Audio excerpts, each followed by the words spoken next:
செல்ல குழந்தையே, நீ என்னுடைய கையினை தொட்டு விட்டாய் அல்லவா?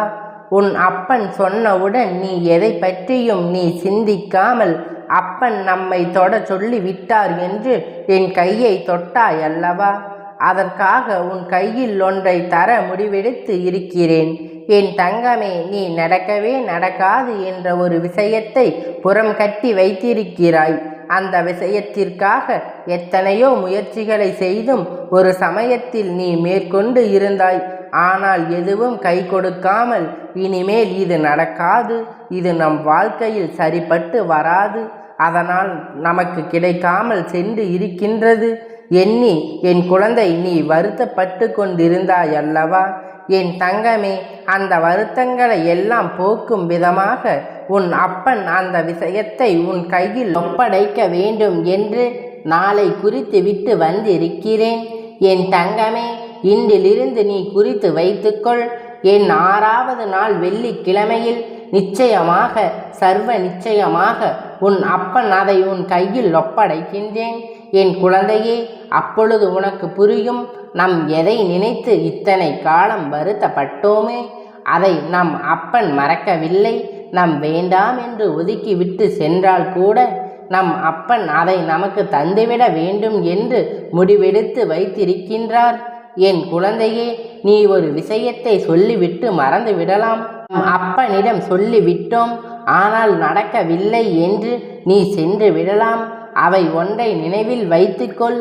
நீ என்னிடம் சொல்லிவிட்டாய் என்றால் அதை உன் அப்பன் உனக்கு நிறைவேற்றி தரும் வரை ஒருபோதும் அந்த விஷயத்தை மறக்க மாட்டேன் என்று என் குழந்தையின் கையில் ஒப்படைக்கும் வரை நான் ஒருபோதும் மோய மாட்டேன் என்பதை நீ நினைவில் வைத்து கொள்ள வேண்டும்.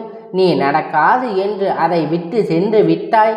ஆனால் உன் அப்பன் நான் அப்படி சொல்லவில்லை. அந்த விஷயத்தை உனக்கு நடத்தி தருவதற்கு என்னென்ன செய்ய வேண்டும் அந்த வேலைகளை எல்லாம் நான் செய்து கொண்டுதான் இருந்தேன். அதற்கான காலம் நேரம் கூடி வருவதற்காக நேரத்தை நான் காத்து கொண்டு இருந்தேன். இப்பொழுது அந்த நேரம் வந்து விட்டதனால் என் குழந்தை உன் கையில் நான் சர்வ நிச்சயமாக ஒப்படைக்கின்றேன். என் பிள்ளை, நீ நினைக்கலாம், நம் இத்தனை காலம் வேதனைப்பட்டோம், எல்லாவற்றையும் நம் அப்பன் பார்த்து கொண்டே தானே இருந்தார். உன் அப்பன் உனக்கு தர வேண்டும் என்று நினைத்து விட்டால் அதை நிச்சயமாக உன் கையில் ஒப்படைத்து யாராலும் தடுத்து நிறுத்த முடியாது. என் குழந்தை, உனக்கே தெரியும் அல்லவா? உன்னுடைய முயற்சிகளும் உன்னுடைய நம்பிக்கையும் எந்த அளவிற்கு ஒன்றை பெற நினைக்கின்றதோ அந்த அளவிற்கு நீ அதை முயற்சி செய்வாய். அப்படியும் உன்னால் பெற முடியவில்லை என்றால் உன் அப்பன் நான் நிச்சயமாக அதை உனக்கு பெற்று தருவேன் என்பதை நீ மறந்து விடாதே. என் தங்கமே, இன்று இருக்கின்ற சூழ்நிலையில் உனக்கு அது கிடைத்தால் நீ வாழ்க்கையில் நல்ல நிலையில் இருப்பாய், சந்தோஷமாக இருப்பாய் என்று உன் அப்பன் எனக்கு தோன்றியது. அதனால் அதை உடனடியாக உனக்கு தருவதற்கு வர வேண்டும் என்று நான் ஏற்கனவே முடிவெடுத்து விட்டேன். என் குழந்தையே, நான் சொல்லும் பொழுது உன் முகத்தில் மிக பெரிய சந்தோஷத்தை என்னால் காண முடிகின்றது. அப்படி இருக்கும் பொழுது அது உனக்கு கிடைத்து விட்டால் நீ எத்தனை சந்தோஷம் அடைவாய் என்பது எனக்கு நன்றாக தெரியும். என் குழந்தை, இந்த உலகத்திலே வேறு எதுவும் உன்னை விட்டு சென்றாலும் நீ வருத்தம் கொண்டிருக்க மாட்டாய். ஆனால் இந்த விஷயம் உன்னை விட்டு சென்றதனால் நீ எத்தனையோ வேதனை அடைந்து எத்தனையோ தடவை மனதுக்குள் புலம்பி அழுது கொண்டிருந்தாய். நீ இதுவெல்லாம் எனக்கு தெரியாது என்று நினைத்து கொண்டிருந்தாயா? என் தங்கமே, நிச்சயமாக உன்னுடைய கவலைகள், மன கஷ்டங்கள், நீ அழுது புலம்புவது எல்லாமே மற்றவர்களுக்கு வேண்டுமானால் தெரியாமல் இருக்கலாம். ஆனால் உன் அப்பன் நான் ஒருபோதும் அதை அறியாமல் இருப்பதில்லை. உன்னுடைய கண்ணீர் இந்த அப்பனுடைய மனதை கரைய வைத்தது. என் குழந்தையே, இத்தனை கஷ்டங்களை கொடுத்து விட்டோம், உடனடியாக கையில் சேர்க்க வேண்டுமே என்று நான் முடிவெடுத்து விட்டேன். என் தங்கமே, இனியும் நீ ஒருபோதும் தாமதிக்க வேண்டாம். இனிமேல் நீ அந்த விஷயத்தை பற்றி கவலைப்படக்கூடாது, மறந்துவிட வேண்டும் என்று நினைத்து விட்டாய்.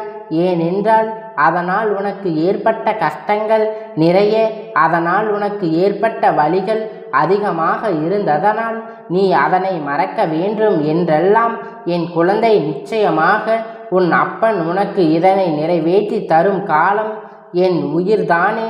அதற்கான அனுபவித்த வேதனைகள் எல்லாம் உன்னை விட்டு சென்றுவிடும். அது உனக்கு மிகப்பெரிய சந்தோஷமாக மாறிவிடும் என்பதை என் குழந்தை நீ மறந்து விடாதே.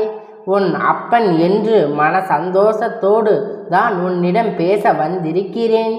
மனதில் இருக்கின்ற எண்ணங்களை உன் அப்பன் நாள் முழுக்க அறிந்து வைத்திருக்கிறேன்.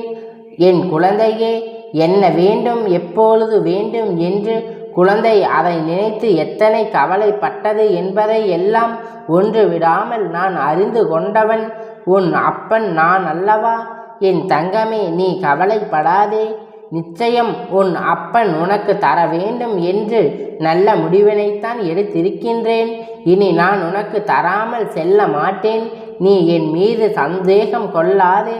நிச்சயம் உன் கையில் சிறப்பிக்கும் நேரம் அப்பன் உனக்கு வாக்கு தரும் பொழுது என் குழந்தை, நீ என்னை நம்புவாய் என்று நான் முழுமையாக நினைக்கின்றேன். என் பிள்ளை இத்தனை நாட்களாக அனுபவித்த கஷ்டங்களுக்கு எல்லாம் நான் தீர்வினை தரவேன் என்று சொல்லி இருக்கின்றேன்.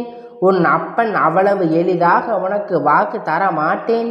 நான் தந்து விட்டால் என்றால் அதை நான் காப்பாற்றாமல் இருக்க மாட்டேன். அது உன் கையில் வந்து சேர்வதற்காக ஏதாவது ஒரு அறிகுறியாவது உனக்கு அங்கு நான் காட்டி தந்து விடுவேன். நம்மிடம் வந்து விட்டால், நம் வேண்டுதல்களை நிறைவேற்றி தருவதற்கு வந்து விட்டால் என்று என் குழந்தை, எத்தனையோ கஷ்டங்களுக்கு நீ எல்லாவற்றிற்கும் என்னிடம் வந்து கேட்டுக்கொண்டிருந்தாய். நீ அழுது கொண்டாய்.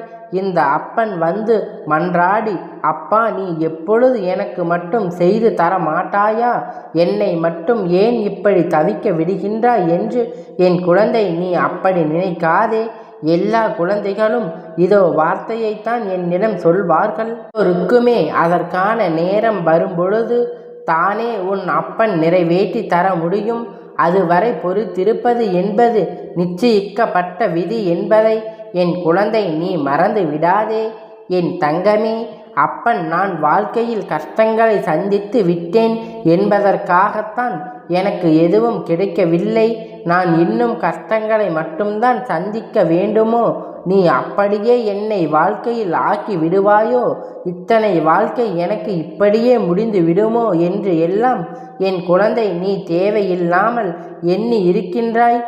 என் தங்கமே, நிச்சயமாக இது போன்ற எண்ணங்களை எல்லாம் மனதில் வைத்து கொள்ளாதே.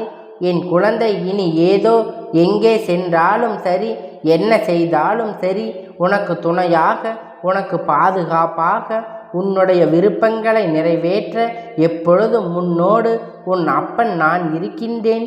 என் குழந்தை, உன்னை நான் இனி ஒருபோதும் விட்டுவிட மாட்டேன். என்றால் ஒரு பிள்ளை பாதுகாப்பு ஒரு அப்பன் மிகவும் கடமை அல்லவா? அந்த கடமையில் உன் அப்பன் நான் தவறாமல் செய்து கொண்டுதான் இருக்கின்றேன். நீ இதுவரை உணரவில்லை என்றால் இனிமேல் நடக்கப் போகின்ற ஒவ்வொரு விஷயங்களிலிருந்து நீ என்னை உணர்ந்து கொள்வாய். யார் உனக்கு உதவி செய்கின்றார்களோ, யார் உனக்கு ஆபத்தில் கை கொடுக்கின்றார்களோ அவர்களை ஒருபோதும் நீ உதாசீனம் செய்து விடாதே.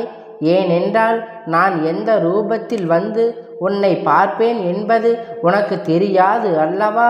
நான் எந்த ரூபத்தில் வேண்டுமானாலும் உன் அருகில் வந்து நிற்பேன் என்பதை என் குழந்தை என் நினைவில் வைத்து கொள்ள வேண்டும். வெள்ளிக்கிழமை உன்னுடைய விஷயத்தை உனக்கு நிறைவேற்றி தருவது நான் பொறுப்பாக எடுத்து கொண்டு விட்டேன். என் தங்கமே, நீ கலக்கம் கொள்ளவே கூடாது.